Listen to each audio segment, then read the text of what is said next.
Gilded Promises. The first time Olivia Parker met Dominic Reed was at a charity gala where her small architectural firm had designed the venue pro bono.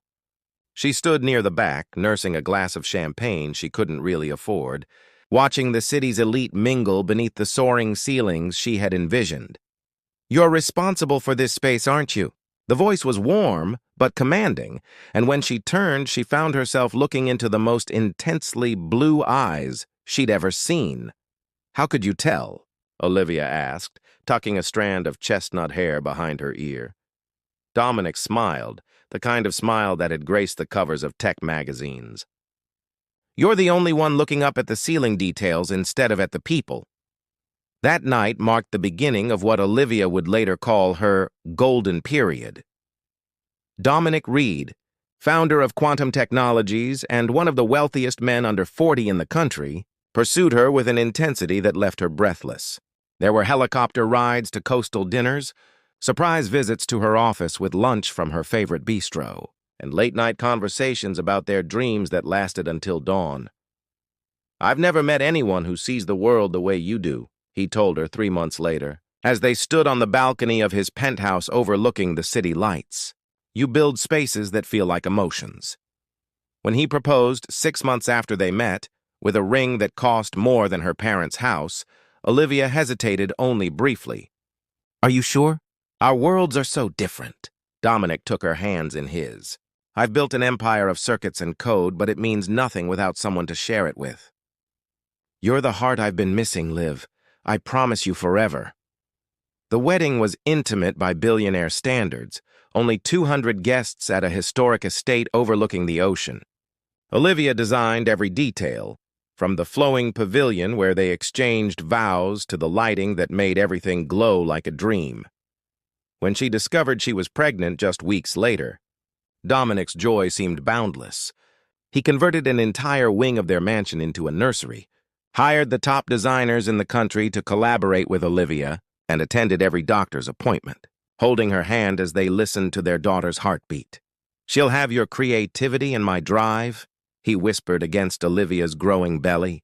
"The world won't know what hit it."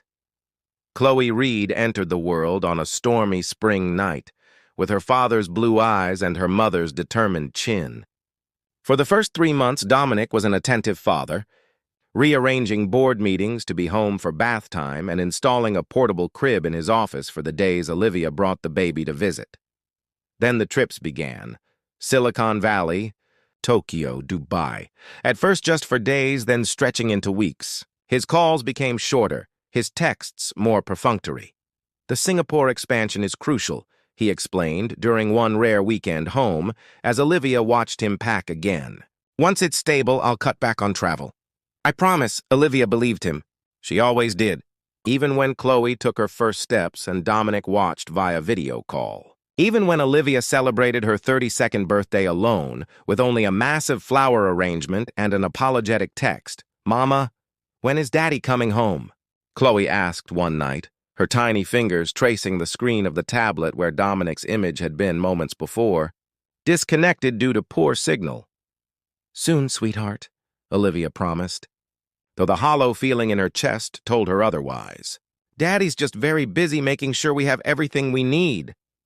That night, after tucking Chloe in, Olivia sat in her home office surrounded by blueprints for projects she'd put on hold when she married Dominic. She ran her fingers over the lines she'd drawn, the dreams she'd deferred. Something wasn't right. It hadn't been for a long time. The truth would come later, crashing through her carefully designed world like a wrecking ball. But that night, as rain streaked down the windows of the empty mansion, Olivia made a decision. She pulled out a fresh sheet of paper and began to draw, not a building this time, but the foundations of a life that wouldn't collapse if someone walked away. Fractured Foundations, the email wasn't meant for Olivia. It had appeared in a shared cloud folder, a love note addressed to "My darling Vanessa," with tomorrow's flight details attached. Dominic had forgotten to log out of their family account. Olivia sat frozen at her desk, Chloe napping upstairs as she read through 3 years of correspondence. The other woman wasn't just an affair, she was a parallel life.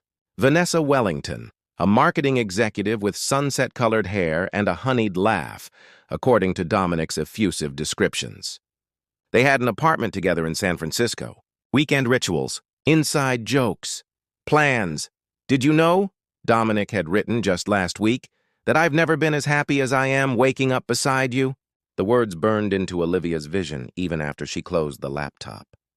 She moved through the house like a ghost, gathering evidence of her shattered reality, credit card statements showing jewelry purchases that had never adorned her neck, restaurant receipts from weekends he was supposedly in conferences, photos on social media where the edge of his watch was visible in the corner of Vanessa's selfies. When Dominic returned 3 days later, Olivia was waiting in his study, the evidence arranged methodically on his desk. "Were you ever going to tell me?" she asked, her voice surprisingly steady. "Or were you planning to live this double life forever?" The color drained from his face. "Olivia, I can explain—" "You already have." She pointed to the printouts. Quite thoroughly, in fact. What followed was a conversation so clinical it could have been a business dissolution. No tears, no shouting, just the systematic dismantling of a marriage built on illusion. "I'll give you whatever you want," Dominic finally said, his empire-building confidence replaced by the desperate bargaining of a man caught in his own trap. The house, money, anything. Olivia studied him, this stranger she had loved. "I want my independence back. And I want Chloe to have a father she can trust, even if I couldn't have a husband who was faithful." The divorce was finalized within months, negotiated with the same efficiency Dominic applied to corporate acquisitions. Olivia accepted only enough to secure Chloe's future education and health care. She declined alimony, the mansion, the vacation properties. "You're entitled to half of everything," her lawyer insisted. "I'm entitled to my dignity," Olivia replied. "I won't be kept by him anymore." Instead, she leased a modest downtown office space and re-established her architectural practice, Parker Designs. She moved with Chloe into a sunlit apartment above a bookstore, where they painted clouds on the ceiling and planted herbs on the balcony. The first year was brutal. Dominic maintained his visitation rights but remained distracted, often rescheduling at the last minute. Olivia worked 18-hour days, bringing Chloe to the office when childcare fell through, drafting designs while her daughter colored at a tiny desk beside her. Her big break came unexpectedly, when a former client recommended her for a community arts center renovation. The building was challenging, historically protected but structurally compromised. Other firms had submitted conventional solutions. Olivia proposed something radical, preserving the soul while reimagining the body. "This isn't just restoration," she explained to the skeptical board. "It's resurrection." The project won multiple design awards, bringing a steady stream of new clients. Olivia hired 2 junior architects, then 4 more. She specialized in breathing new life into broken spaces, a metaphor not lost on her. At home, she and Chloe developed their own rituals. Sunday pancakes shaped like buildings, bedtime stories featuring a brave little girl who built castles. "Just like you, Mama," Chloe would say, her father's blue eyes shining in her mother's determined face. Dominic's visits became more sporadic. Occasionally, Olivia would spot photos online of him with Vanessa at industry events, his arm possessively around her waist. Sometimes she felt a phantom pain where her heart had been broken, but mostly she felt relief at having escaped a beautiful cage. On Chloe's 5th birthday, Dominic sent an elaborate dollhouse that required assembly. After he canceled his visit at the last minute, Olivia stayed up all night putting it together, determined her daughter wouldn't be disappointed. The next morning, Chloe studied the finished dollhouse with serious consideration. "It's pretty," she said, "but I like the buildings you make better, Mama." Olivia hugged her daughter close, inhaling the strawberry scent of her shampoo. "Why is that, sweetheart?" "Because your buildings have people in them who love each other," Chloe answered with the simple wisdom of children. "This one's empty." That night, after Chloe was asleep, Olivia received a text from Dominic. "I'm sorry I couldn't make it. Things are complicated right now." She didn't reply. After 5 years of broken promises, she had finally stopped expecting anything different. What she didn't know was that complicated was an understatement. Dominic's empire was beginning to crumble. and soon he would have nowhere left to hide. Blueprint of resilience 5 years after the divorce, Parker Designs occupied 3 floors of a renovated warehouse in the Arts District. Olivia's team had grown to 22, with a reputation for transformative spaces that combined beauty with human-centered functionality. "The next client is waiting in the conference room," her assistant Jerome announced. "Fair warning, he seems nervous." Olivia raised an eyebrow. "Another tech startup?" "Community center in the Riverside District. They can't afford much, but the director specifically requested you." The project was exactly the kind Olivia had started taking on, one paid commission to fund one community project. The director, Thomas Franklin, was a former social worker with ambitious plans and minimal budget. "We need a place where kids can feel safe and inspired," Thomas explained, spreading out crude sketches. "Right now, they're meeting in a condemned gymnasium." Olivia was already sketching as he spoke. "What if we kept the gym's steel framework but created something transparent? Glass and light so it feels both protected and connected to the neighborhood?" Thomas stared at her preliminary sketch with wonder. "That's exactly what we need. But we can't possibly afford—" "Let me worry about materials," Olivia interrupted. "My suppliers owe me favors." The truth was she would absorb much of the cost herself. These projects had become her passion, creating spaces that healed communities the way designing her new life had healed her. Meanwhile, 10 miles away in his downtown corporate headquarters, Dominic Reed was watching his world implode. The whistleblower report had gone public that morning, revealing that quantum technologies had concealed critical security vulnerabilities in their most popular enterprise software. Clients were abandoning ship, the stock was plummeting, and the SEC had launched an investigation. "Damage control options?" Dominic demanded, facing his crisis management team. His CFO looked grim. "We're beyond damage control. We're in survival mode." Vanessa sat at the opposite end of the table, her marketing expertise useless against this tsunami. Their relationship had cooled considerably as Dominic's stress increased. The carefree lover had been replaced by a man obsessed with maintaining appearances and protecting assets. Later that evening, Olivia sat cross-legged on her living room floor, surrounded by Chloe's school project materials. At 9, her daughter had inherited her architectural instincts, creating elaborate structures from whatever materials she could find. "Mom, is it cheating if I use your drafting ruler?" Chloe asked, chewing her lip in concentration. "It's called using proper tools," Olivia corrected with a smile. "Real architects don't eyeball precision." Her phone buzzed with a news alert. Quantum Technologies CEO faces federal charges. Stock drops 60% in single day. Olivia's stomach clenched. Not for Dominic. Their emotional ties had been severed years ago, but for Chloe, who still idolized the father she saw once every few months. "Mom?" "What's wrong?" Chloe's perceptiveness was sometimes unnerving. "Nothing, sweetheart. Just a work issue." The lie tasted bitter.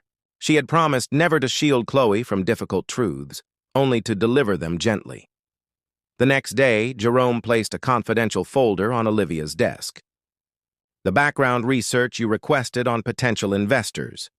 Inside were detailed profiles of companies interested in backing her newest venture, affordable, sustainable housing that could be rapidly deployed after natural disasters. Among them was an investment firm recently established by Vanessa Wellington. The irony wasn't lost on Olivia. That evening, as she helped Chloe with homework, Dominic called, the first time he'd initiated contact in months. "Can we talk?" His voice had lost its commanding edge. "In person? Is this about the news?" Olivia asked.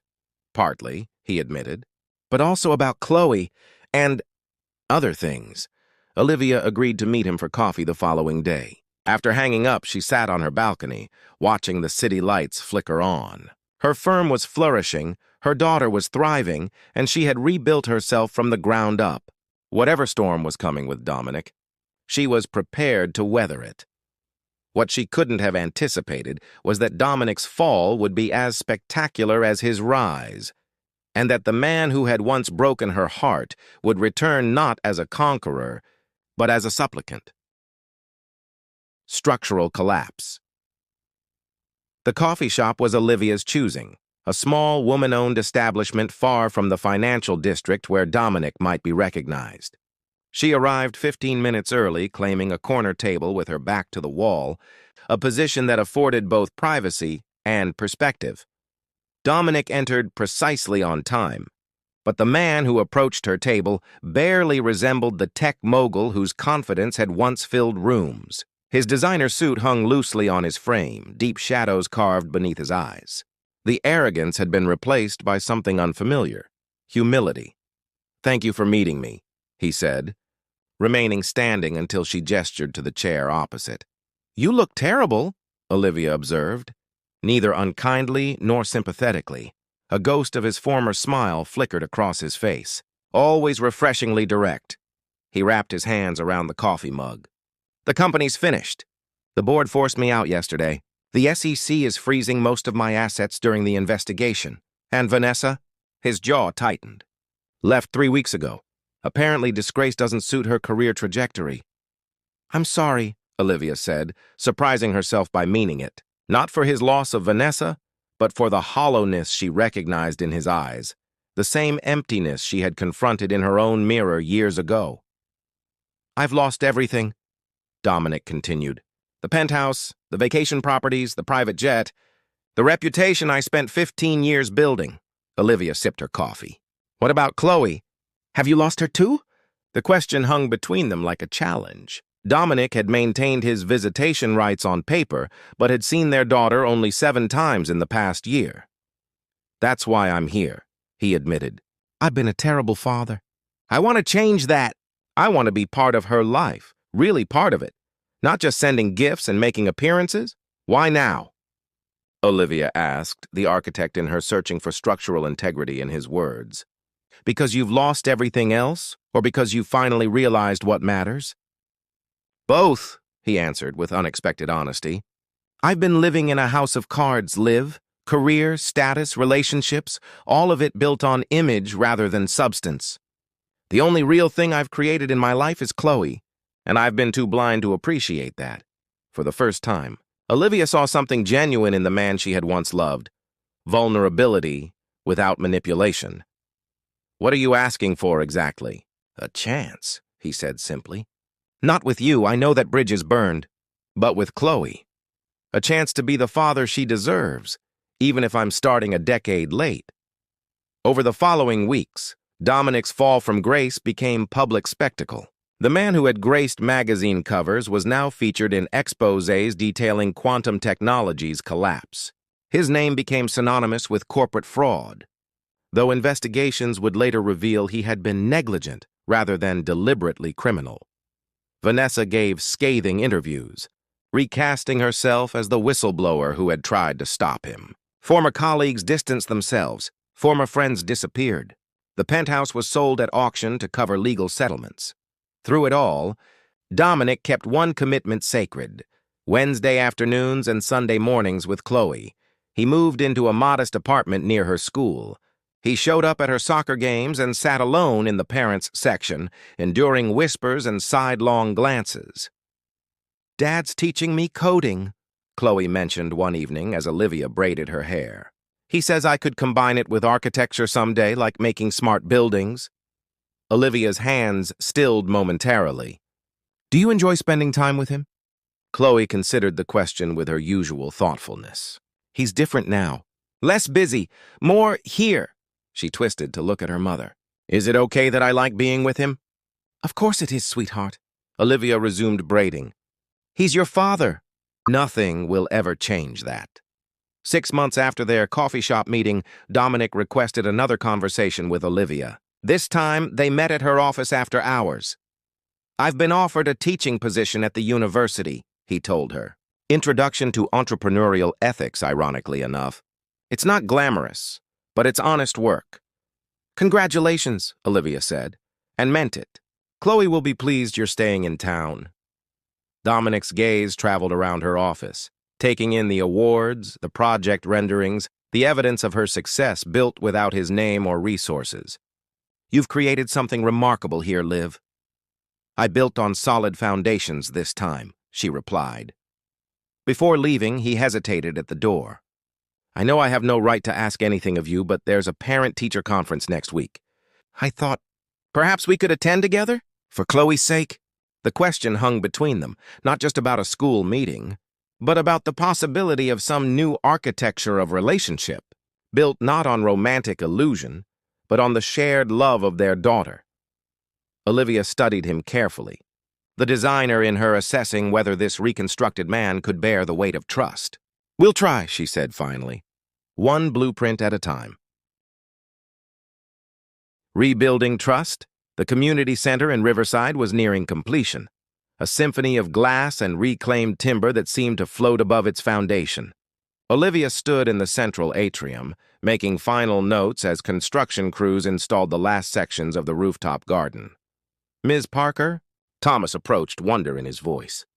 The kids from the after-school program are here. Would you mind if they took a peek? She smiled. Bring them in. This space belongs to them more than anyone. 20 children of varying ages filed in, their voices hushing as they gazed upward at the cathedral-like ceiling, where suspended walkways crisscrossed beneath skylights designed to track the sun. A small girl with braids tugged at Olivia's sleeve. Did you build this all by yourself? No one builds anything truly valuable alone, Olivia answered, thinking of her team, her suppliers, the community volunteers. We all contributed different strengths. Later that afternoon, as Olivia gathered her things to leave, she noticed Dominic standing by the entrance, Chloe beside him. It was his Sunday with their daughter. Mom! Chloe broke away, rushing toward her. Dad wanted to see your building. I told him it was the coolest one ever. Dominic approached more cautiously. Hope we're not intruding. Chloe was so excited about this project, I wanted to understand why. You're welcome to look around, Olivia said, surprising herself with the lack of tension in her voice. 2 years had passed since Dominic's fall from corporate grace.